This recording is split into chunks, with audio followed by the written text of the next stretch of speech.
রিস্কাওয়ালা কেমন যেন ঘুঙ্গানির মতো আওয়াজ করতে থাকলো। মনে হলো কে যেন তার মুখ চেপে ধরে রেখেছে। মনে হচ্ছে প্রাণপণে রিস্কাওয়ালার হাতল ধরে রেখেছে সে। হঠাৎ আমিও শরীরে কিছু একটা চাপ অনুভব করি। তবে কি আমাকেও?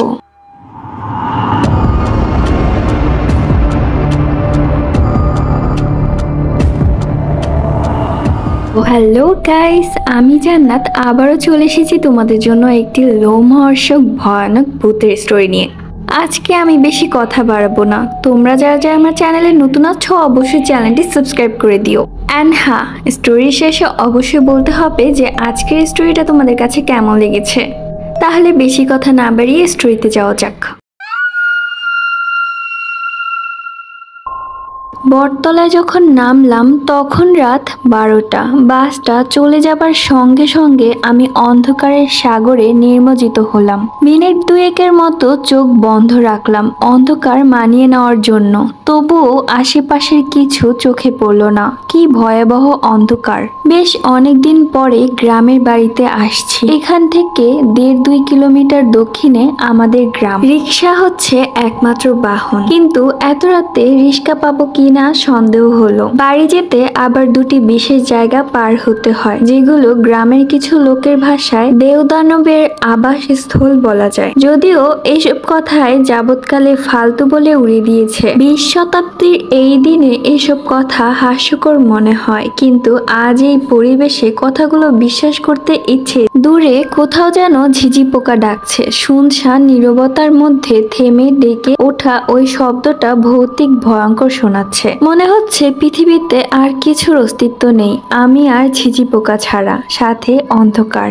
এতক্ষণে আবছাভাবে সবকিছু চোখে পড়তে শুরু করলো। পাকা রাস্তা থেকে দক্ষিণ দিকে নেমে গেছে আমাদের গ্রামের রাস্তা। আমি রাস্তায় নেমে পড়লাম। ছোট দোকানটি চোখে পড়লো, বন্ধ হয়ে গেছে অনেকটা আগেই। পাশে যেখানে রিক্সা থাকার কথা সেই জায়গাটা ফাঁকা। ভয়ে আমার গা ঝমঝম করছে। এখন কি করি? একটু ইস্তস্ত হয়ে ধীরে ধীরে সামনে এগুতে থাকলাম। হঠাৎ এক ঝলক আলোর ফুফলিত দেখলাম। সর্বনাশ! ভূতের আগুন নয় তো? মৃদু গুনগুন শব্দ কানে যেতেই ভয়টা কিছুটা কেটে গেল। ভূত আর যাই করুক, গুনগুন করে গান করে না, কোনোদিনও করেছে বলেও শুনিনি। আমি সাহস করে এগিয়ে যাই। একটা রিক্সা, সিটে বসে বিড়ি ফুকাচ্ছে রিক্সাওয়ালা। বিড়ির টানে যে আলো সৃষ্টি হলো তাতেই তার চেহারা পরিষ্কার দেখতে পেলাম। রোগা পাতলা শরীর, শুকনো মুখ।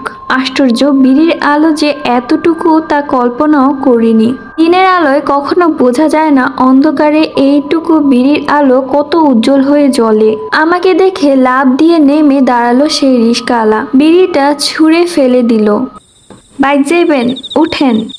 আমি একটু অবাকই হলাম। চেনে নাকি আমাকে? হতে পারে, গ্রামের অনেকের কাছেই আমি পরিচিত। আমি তাকে জিজ্ঞেস করলাম, আপনি হারিকেন জ্বালাননি কেন? রিক্সাওয়ালা মামা বলল, কমাইতে গিয়া শৈলাটা ভিতরে পইড়া গেছে। আমি আর কথা না বলে রিক্সায় উঠে বসলাম। অন্ধকারে রিক্সা চালাবেন কিভাবে? রাস্তা দেখবেন কি করে? আরে অসুবিধা নাই, বিলাইয়ের চোখ আমার, অন্ধকারেও সব দেখবার পারি। আপনি শক্ত হইয়া ধইরা বসেন। রিক্সা ঘুরিয়ে ঘুরিয়ে অন্ধকারের কায়দায় লাফিয়ে তার আসনে উঠে বসলো রিক্সাওয়ালা। কয়েক মুহূর্তেই দ্রুত চলতে শুরু করলো সেই রিক্সা। এই রোগা পটকা টিনটিনের শরীরে যে এত শক্তি তা ওকে দেখে বুঝতেই পারিনি। কিছু সামনেই দেওদানবের আবাসস্থল। বিশেষ জায়গা দুটির প্রথমটি উত্তরপাড়া আর দক্ষিণ পাড়ার ঠিক মাঝখানে কালভার্টটি। কালভার্টের দুই পাশে দুটো শিমুল গাছ। দুই পাড়ার লোকজন বুনেছিল। বিশাল আকৃতি নিয়ে দাঁড়িয়েছে সেই গাছ দুটি, দেখতেও হুবহু এক। আর চারদিকে বিশাল মাঠ, ক্ষেত, খামার। সবাই বলে নিচ দিয়ে যাবার সময় শিমুল গাছ থেকে ঝাঁপ দিয়ে ঘাড়ের উপর আছড়ে পড়ে দেও। কিছুক্ষণের মধ্যেই উত্তরপাড়া পার হয়ে গেল রিক্সা। অন্ধকার থেকে আবছা আলোর আলোতেই বুঝতে পারলাম উত্তরপাড়ার শেষ বাড়িটি পার হলাম। কিছু দূরেই কালভার্ট। আমি চোখ বন্ধ করে বসে রইলাম। সত্যিই ভয় পাচ্ছি। মৃদু ঝাঁকি হতেই বুঝলাম কালভার্ট পার হতে হচ্ছে। একটু করে চোখ মেলে তাকাতেই দেখলাম ও পাশে শিমুল গাছটা পাশ কাটিয়ে চলে যাচ্ছে আমরা, মনে একটু সাহস ফিরে এলো। একটা ঝামেলার তো পার হলো। পরবর্তী স্পট তো সামনেই, ওখানটা অবশ্য একটু অন্যরকম। চারপাশে বাঁশের ঝাড়, দিনের বেলায় বেশ অন্ধকার হয়ে থাকে আর রাত হলে তো কথাই নেই।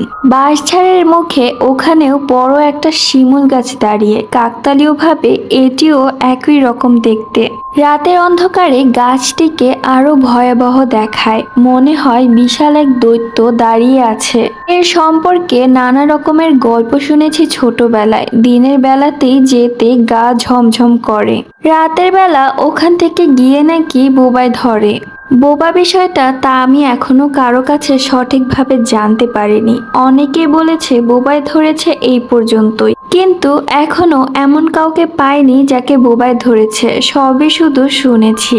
ভয় কাটানোর জন্য অন্য কিছু ভাবতে বসলাম। বিকেলে রওনা হয়ে রাত 12টায় এসে পৌঁছেছি, মাত্র 100 কিলোমিটার পথ। আশ্চর্য, ঢাকা থেকেই যদি 3 ঘন্টা সময় লাগে বের হতে, তাহলে কেমন লাগে? ভীষণ মেজাজ খারাপ হচ্ছে দেশের ট্রাফিকের অবস্থার ওপর। অন্ধকারে রিস্কাওয়ালা সাই সাই করে প্যান্ডেল মেরে চলেছে। হঠাৎ মনে হলো এতক্ষণে তো বাস ছাড় মানে দ্বিতীয় স্পটটা পার হওয়ার কথা। বিষয় কি? আমি চারিদিকে একটু খেয়াল করার চেষ্টা করলাম। ওই তো সামনে আবছাভাবে শিমুল গাছ দেখা যাচ্ছে, তার মানে আমরা দ্বিতীয় স্পটে ঢুকতে যাচ্ছি।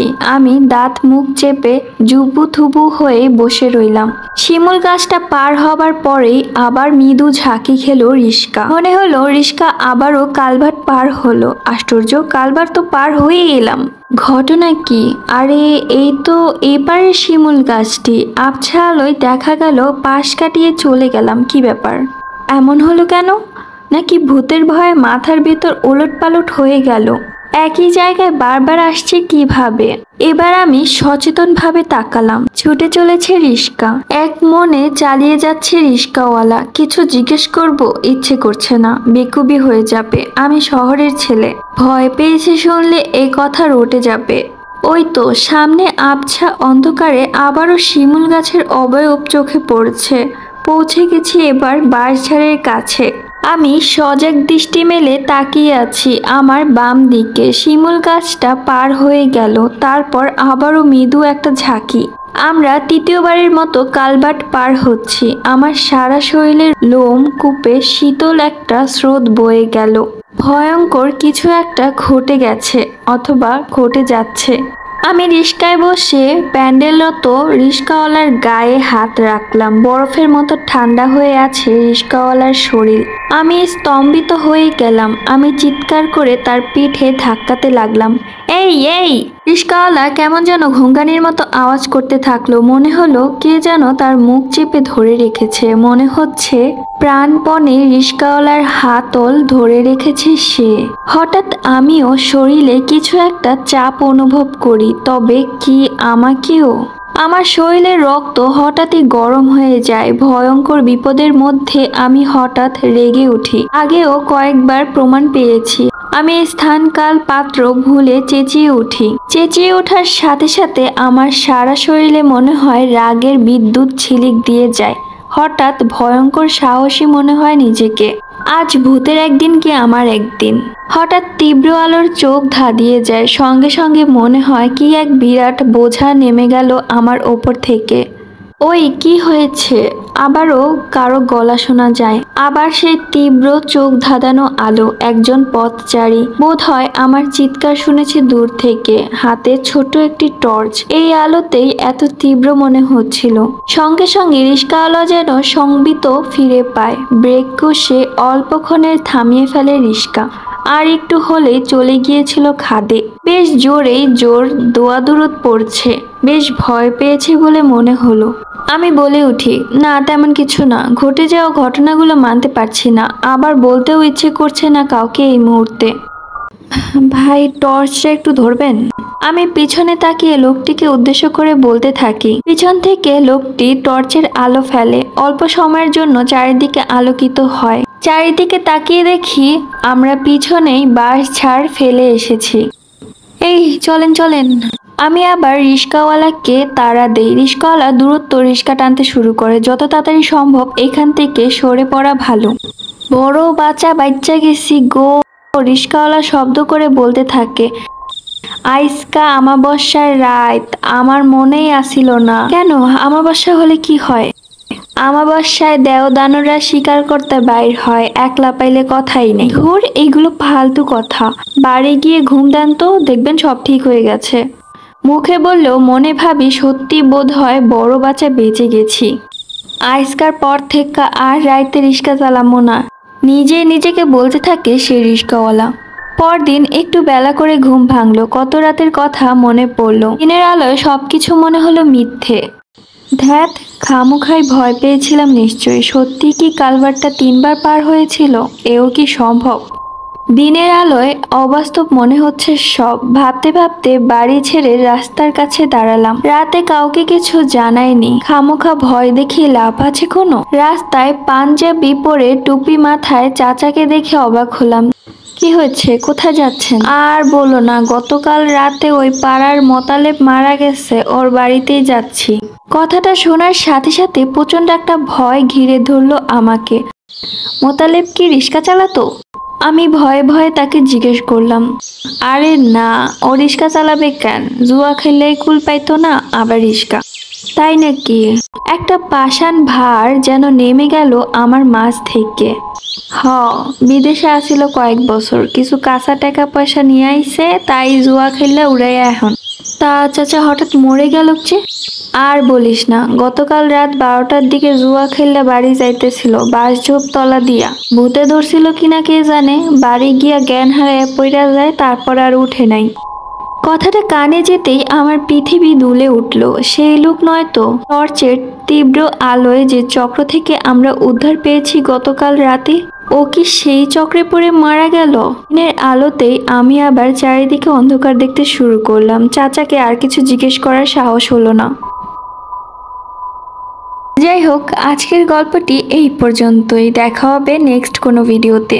তোমরা বেশি বেশি করে লাইক অ্যান্ড কমেন্ট শেয়ার করে দিও, তাহলে আমি খুব জলদি আর একটা বড় ভিডিও নিয়ে আসবো। সো সবাই ভালো থেকো, আল্লাহ হাফিজ।